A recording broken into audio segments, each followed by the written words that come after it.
Hello students, मैं सुबोध कुमार और आज मैं आपको फ्लूइड मैकेनिक्स में एक न्यू टॉपिक पढ़ाने जा रहा हूँ जो कि फ्लूइड फ्लो मेजरमेंट्स के अंदर आएगा।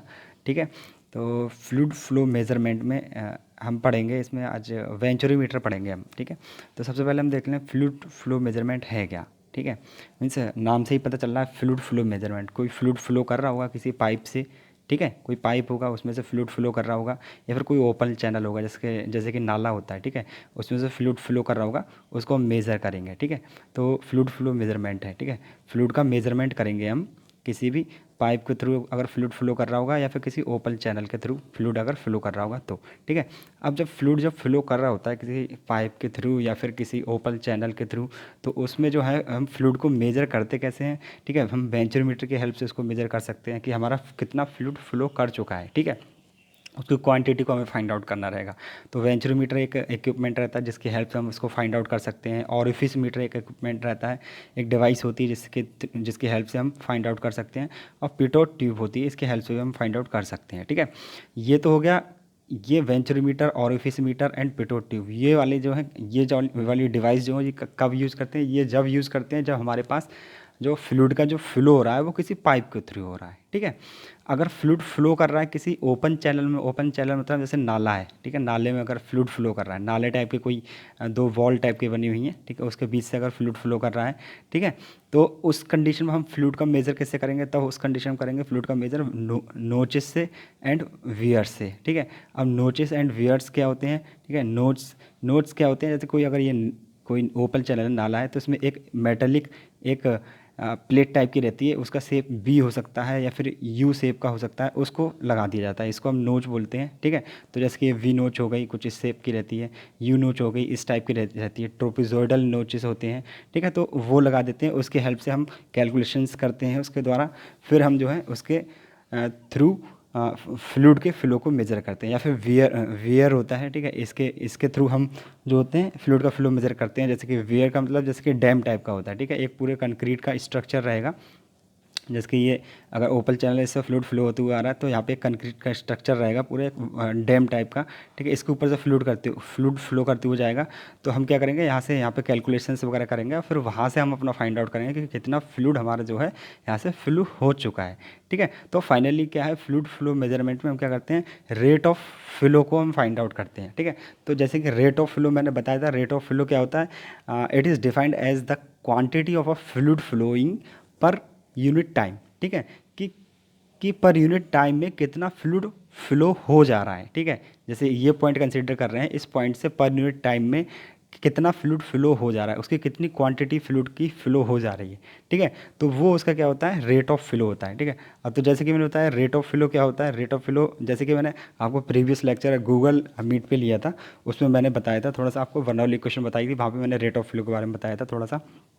तो रेट ऑफ फ्लो मैंने क्या बताया, रेट ऑफ फ्लो क्या होता है, quantity of fluid flowing per unit time. ठीक है, कि कितनी क्वांटिटी फ्लूइड की फ्लो कर जा रही है किसी पॉइंट से एक यूनिट टाइम में। ठीक है, तो इसको हम रेट ऑफ फ्लो को किससे डिफाइन करते हैं, क्यू से डिफाइन करते हैं। और क्यू इक्वल्स टू क्या होता है, ए इंटू वी होता है। वी क्या होता है, वेलोसिटी हो जाएगी, और ए क्या हो जाएगा, एरिया हो जाएगा। ठीक है, पाइप है तो पाइप का एरिया ले लेंगे, और ओपन चैनल है तो ओपन चैनल का एरिया ले लेंगे। ठीक है, तो क्या हो गया, रेट ऑफ फ्लो क्या हो जाता है हमारा, Q equals to A into V हो जाएगा। ओके, ठीक है, नेक्स्ट हम आगे चलते हैं अब। तो आज हम बेसिकली इस लेक्चर में पढ़ने वाले हैं वेंचुरीमीटर। ठीक है, वेंचुरीमीटर के बारे में पढ़ने वाले हैं। तो एक्चुअली वेंचुरीमीटर एक डिवाइस होती है जिसके थ्रू हम रेट ऑफ फ्लो को फाइंड आउट करेंगे। ठीक है, रेट ऑफ फ्लो को फाइंड आउट करेंगे, मेन काम इसका क्या होगा, रेट ऑफ फ्लो को फाइंड आउट करना है कि कितना फ्लूइड फ्लो कर रहा है पर यूनिट टाइम। ठीक है, एक्चुअली वेंचुरीमीटर का कुछ शेप कुछ इस तरीके का होता है। ठीक है, इसके 3 पार्ट्स होते हैं मेनली। ये पार्ट होता है, इसको हम कन्वर्जिंग पार्ट बोलते हैं। ये जो बीच वाला जो पार्ट है इसको हम थ्रोट बोलते हैं। ठीक है, और जो इसके आगे वाला जो पार्ट है इसको हम बोलते हैं डाइवर्जिंग पार्ट। ठीक है, तो जो कन्वर्जिंग पार्ट होता है, जो ये वाला पार्ट है जो, ठीक है, यहाँ तक का जो ये पार्ट है, ये थोड़ा छोटा होता है as compare to diverging part, ये जो है इस वाले पार्ट से। ठीक है, तो इसको हम शॉर्ट कन्वर्जिंग पार्ट भी बोलते हैं। ठीक है, और थ्रोट जो होता है, जो बीच वाला जो पार्ट होता है, इसको हम थ्रोट बोलते हैं। ओके, तो ये हो गया वेंचुरीमीटर, ठीक है। इस वेंचुरीमीटर को क्या करते हैं, इस वेंचुरीमीटर को पाइप से कनेक्ट कर दिया जाता है पूरा, इधर पाइप रहता है, इधर पाइप रहता है, ठीक है। इधर से फ्लूइड फ्लो करते हुए जाता है इसके बीच में से, ठीक है, ऐसे फ्लूइड फ्लो करते हुए जाता है। फिर हम यहाँ पे कैलकुलेशंस करते हैं, उसकी हेल्प से हम फ्लूइड का जो है rate of flow find out कर लेते हैं, या फिर हम रेट ऑफ फ्लो को डिस्चार्ज भी बोलते हैं, डिस्चार्ज को भी हम फाइंड आउट कर लेते हैं, ठीक है। जो कि क्या होता है हमारा क्यू होता है, ठीक है। और क्यू टू क्या होता है, ए इंटू वी होता है, एरिया इंटू वेलोसिटी होता है, ठीक है। अब देखो यहाँ पे हमें रेट ऑफ फ्लो और जिसको हम डिस्चार्ज भी बोलते हैं वो फाइंड आउट करना है, ठीक है। तो वो कैसे फाइंड आउट करेंगे, ठीक है। अच्छा, इसमें मैं एक चीज़ और बता दे रहा हूँ आपको, एक चीज़ ये है कि इसमें हम मैनोमीटर को कनेक्ट कर लेते हैं आपस में, ठीक है। किसी भी सेक्शन पे, दो सेक्शन पे, एक जैसे कि ये इनलेट पॉइंट हो गया यहाँ पे, एक इधर ये थ्रोट पे अगर कनेक्ट कर लिया, ठीक है। तो सपोज़ ये मैनोमीटर कनेक्ट है, मैनोमीटर का काम क्या होता है, ये प्रेशर को फाइंड आउट करने में हेल्प करता है, ठीक है। ये एक प्लास्टिक की ट्यूब है, प्लास्टिक की ट्यूब टाइप की रहती है, ठीक है। इसमें मरकरी फिल रहता है यहाँ पे, ठीक है। सपोज़ ये मरकरी फिल है, मरकरी फिल रहता है, ठीक है।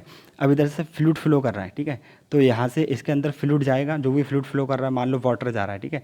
तो यहाँ पर अगर प्रेशर बहुत ज़्यादा होगा तो ये मरकरी को नीचे की तरफ धक्का देगा, तो मरकरी नीचे आ जाएगी, और प्रेशर कुछ कम होगा तो इधर से मरकरी अपने लेवल पर बनी रहेगी, ठीक है। और इधर अगर प्रेशर ज़्यादा होगा तो ये मरकरी को नीचे की तरफ धक्का देगा, तो ये मरकरी का लेवल नीचे आ जाएगा, और प्रेशर अगर कम होगा तो इसका हिस्सा ऊपर चला जाएगा। तो ये कुछ इस तरीके से यहाँ पर हो जाएगा अगर मैनोमीटर लगा होगा, ठीक है। इसको हम यूट्यूब मैनोमीटर बोल सकते हैं,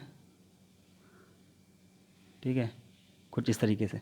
तो यहाँ पे हमें मरकरी के लेवल में कुछ डिफरेंस मिलेगा, ठीक है, मरकरी के लेवल में कुछ डिफरेंस मिलेगा, इस डिफरेंस की हेल्प से हम प्रेशर को फाइंड आउट करते हैं।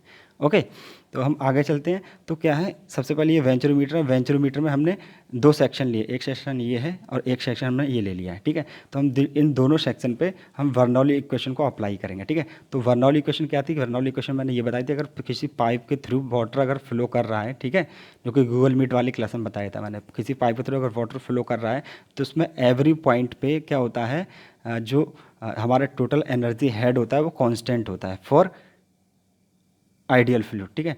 तो उसके लिए क्या निकाला था हमने, क्या क्वेश्चन फाइंड आउट की थी, P upon rho G plus V square upon two G plus Z equals to constant, ये फाइंड आउट किया था, ठीक है। तो यहाँ पे पी अपॉन रो जी क्या था, प्रेशर हेड था, ठीक है। वी स्क्वायर अपॉन टू जी क्या था, यहाँ पे ये काइनेटिक हेड था, ठीक है। और ये जेड का डेटम हेड था, ये कॉन्स्टेंट था, ठीक है। तो क्या था, total energy head every point पे सेम रहता है इसमें, ठीक है, अगर किसी पाइप के थ्रू वाटर फ्लो कर रहा है उसमें। तो इसमें देखो हमने क्या कर रहे हैं, हमने दो सेक्शन कंसिडर कर लिए, एक सेक्शन ये, एक सेक्शन ये, ठीक है। इस पे हम दोनों सेक्शन पे बर्नौली इक्वेशन लगाएंगे। तो मैंने बताया इसको दो सेक्शन लेते हैं तो हम इसको इस तरीके से लिख सकते हैं बर्नौली इक्वेशन को, सेक्शन 1 के लिए, सेक्शन 2 के लिए, P1 upon rho G plus V square upon two G plus Z1 equals to P2 upon rho G plus V2 square upon two G plus Z2, ठीक है। ये बर्नौली इक्वेशन हमने दोनों सेक्शन के लिए अप्लाई कर दी।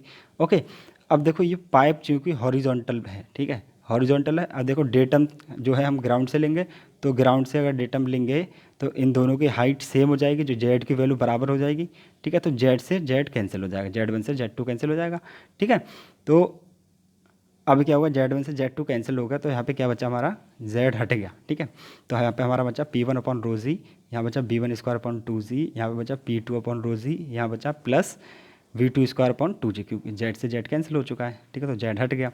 अब हम P की टर्म्स को एक तरफ ले लेंगे, ये P1 है अपन रोजी, इस P को इधर ले आएंगे, P2 अपन रोजी, ये माइनस का हो जाएगा और ये डिवाइड में आ जाएगा, P1 माइनस P2 अपन रोजी आ जाएगा। ओके, अब इस वाली V को हम उधर ले जाएंगे, दोनों को एक साइड में कर लेंगे, V की टर्म को, तो ये हो जाएगा V2 minus V1 upon V2 square upon two g minus V1 square upon two g, ये क्वेश्चन हमारी बन गई, ठीक है।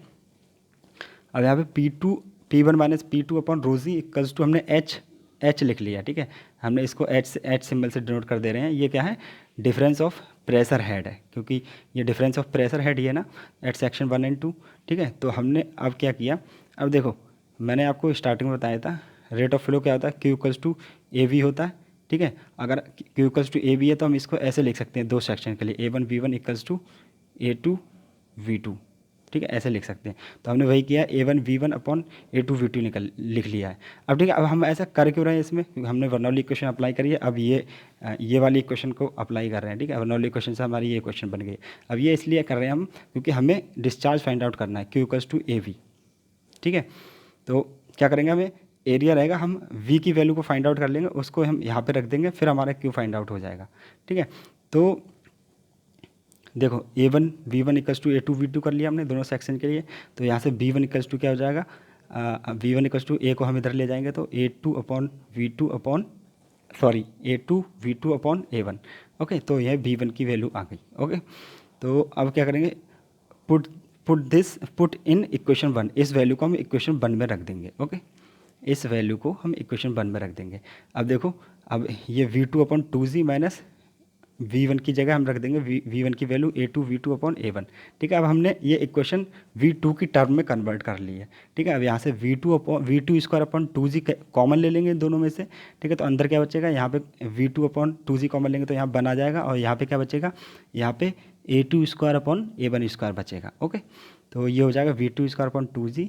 अब इसको जब एलसीएम लेंगे तो ये क्या हो जाएगा, a1 नीचे आ जाएगा, और यहाँ पे हो जाएगा a1 स्क्वायर माइनस a2 का स्क्वायर। ओके, अब देखो यहाँ से h इक्वल्स टू क्या आ जाएगा, v2 स्क्वायर अपॉन 2z, फिर ब्रैकेट में a1 square minus a2 square upon a1। Okay,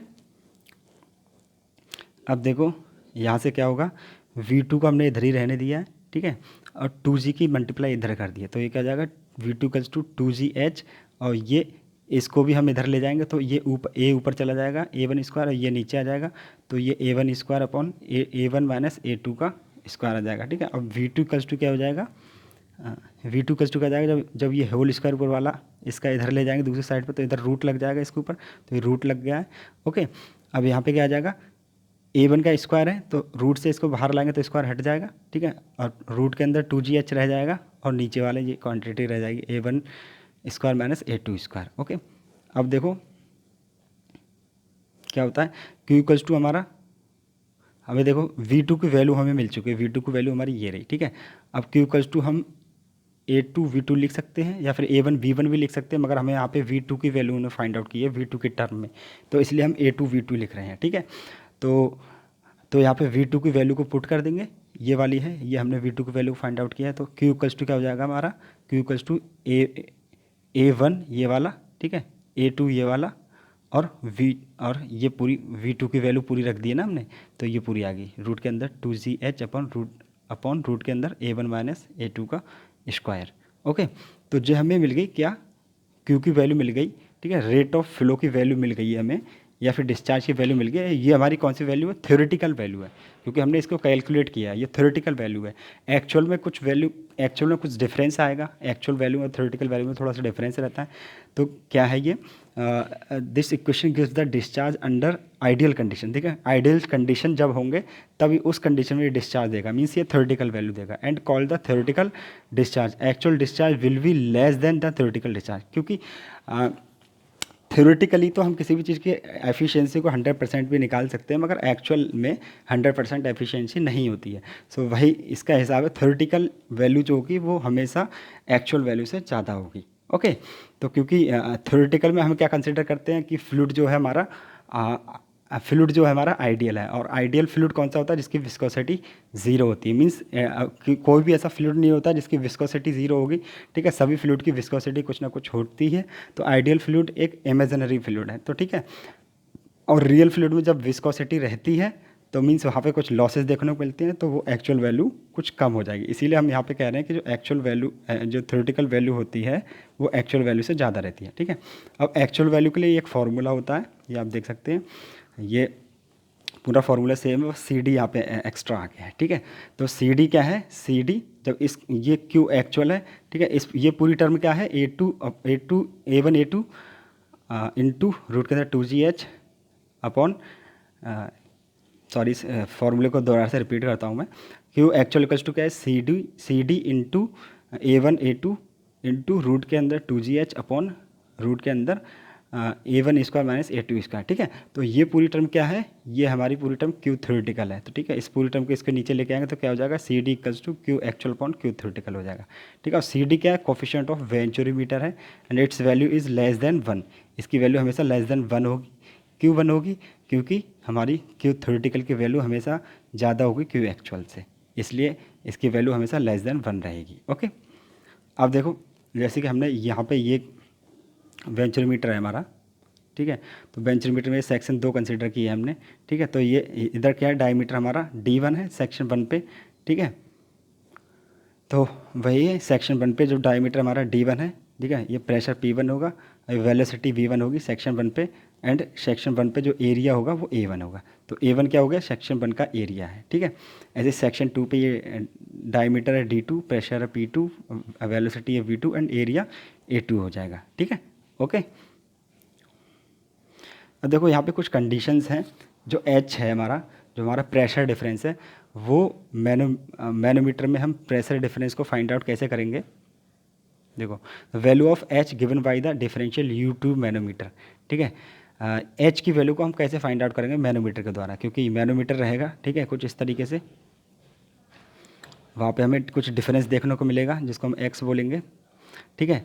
तो वहाँ से हम H की वैल्यू को कैसे फाइंड आउट करेंगे, जो कि H क्या है, हमारा प्रेशर डिफरेंस है। ओके,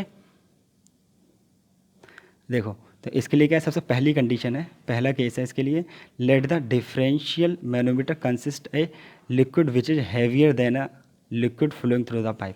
मीन्स तो डिफरेंशियल जो मैनोमीटर है, डिफरेंशियल U2 मैनोमीटर जो है, कंसिस्ट है लिक्विड, उसके अंदर कोई लिक्विड है, जैसे जैसे मैंने बताया मरकरी, ठीक है, इसके अंदर मरकरी रहता है, ठीक है।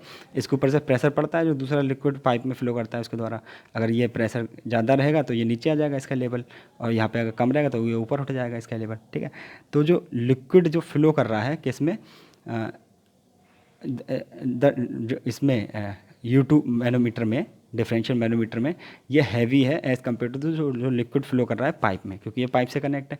तो उस कंडीशन के लिए क्या होगा, उस कंडीशन के लिए हो जाएगा, इसके लिए फॉर्मूला ये हो जाएगा, H=X SH अपॉन S0-1, ठीक है। तो यहाँ पे ये SH क्या है, specific gravity of heavier liquid, S0 क्या है, specific gravity of liquid flowing through the pipe, X क्या है, difference of heavier liquid column in U2, ठीक है। कुछ इस तरीके से रहेगा, मैंने बताया था इस तरीके से रहेगा। ये मरकरी का लेवल कुछ ऐसा हो जाएगा, तो ये जो हो जाए, ये जो डिफरेंस हो जाएगा, ये X हो जाएगा। ओके, यहाँ से हम प्रेशर डिफरेंस फाइंड आउट कर सकते हैं H। ओके, और इसके लिए कंडीशन क्या है, कंडीशन इसकी है, let the differential manometer consist a liquid which is heavier than the liquid flowing through the pipe, ठीक है। तो जो डिफरेंशियल मैनोमीटर है उसका लिक्विड हैवी है, ठीक है, एज़ कम्पेयर टू द जो पाइप में फ्लो कर रहा है लिक्विड उससे, ठीक है।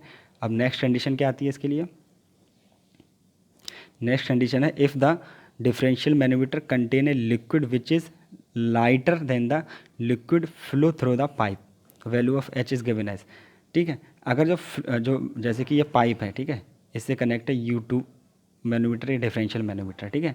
तो अगर इसमें लाइटर फ्लूइड है, जैसे मैं मरकरी भर रहा था ना, तो ना इसमें जैसे मरकरी थी, ठीक है। तो अगर सपोज़ यहाँ पे कोई ऐसा फ्लूइड है जो कि लाइटर है, जो इसमें फ्लूइड फ्लो कर रहा है पाइप में, तो उसके लिए ये कंडीशन रहेगी, ठीक है। क्या रहेगी कि जो H की वैल्यू, H= क्या हो जाएगा, S1 अपॉन S0, ठीक है। तो S1 क्या है, specific gravity of lighter liquid in U2, ठीक है, और S0 क्या है, specific gravity of fluid flowing through the pipe, ठीक है। X क्या है, difference of lighter liquid column in U2 manometer. Okay, अब देखो कंडीशन, इसके लिए केस थर्ड क्या है, ठीक है। अभी तक जो हम मैनोमीटर उसके बारे में पढ़ रहे थे, वेंचुरीमीटर के बारे में, वो हमारा हॉरिजॉन्टल था, ठीक है। अब देखो, अगर हमारा वेंचुरीमीटर इंक्लाइंड हो जाए कुछ, ठीक है, हॉरिजॉन्टल ना होकर कुछ ऐसे इंक्लाइंड कुछ इस फॉर्म में आ जाए, तो उस कंडीशन के लिए क्या होगा, उसमें H की वैल्यू हम कैसे फाइंड आउट करेंगे, जो कि प्रेशर डिफरेंस है हमारा, ठीक है। उसके लिए क्या हो जाएगा, the above two cases are given for horizontal venturimeter, the case of related to inclined venturimeter having differential U2 manometer, let the differential manometer contain a heavier liquid. देखो, अगर डिफरेंशियल मैनोमीटर जो है, अगर उसके अंदर हैवी लिक्विड है और pipe के अंदर लाइटर लिक्विड है, तो उस सिचुएशन के लिए ये वाला केस लग जाएगा। ओके, और नेक्स्ट क्या है, नेक्स्ट है similar for inclined venturimeter in which differential manometer contain a liquid which is lighter, ठीक है। जो डिफरेंशियल मैनोमीटर है, अगर उसमें लाइटर लिक्विड है और पाइप में जो है हैवी लिक्विड है, तो उसके लिए कौन सा केस लग जाएगा, ये वाला केस लग जाएगा। ओके, H=P1/ρg+Z1 ब्रैकेट के अंदर minus P2/ρg plus Z2 equals to X1 minus S1/S0। Okay, इस तरीके से हम इसको फाइंड आउट कर सकते हैं। ओके, ये वाले दो क्वेश्चंस हो गए किसके लिए, इंक्लाइंड के लिए हो गए। ठीक है, हम इसके द्वारा इसको भी फाइंड आउट कर सकते हैं, इस इक्वेशन को बना के भी फाइंड आउट कर सकते हैं, या फिर इसको और इसको भी लेकर फाइंड आउट कर सकते हैं। वो डिपेंड करता है कि हमें गिवन डेटा में क्या क्या गिवन है उसके उसके अकॉर्डिंग। ओके, आई थिंक आपको लेक्चर समझ में आया होगा। If you have any doubt then you can ask me in comment section. Thank you for watching my this lecture. For more update you can subscribe my channel. Thank you.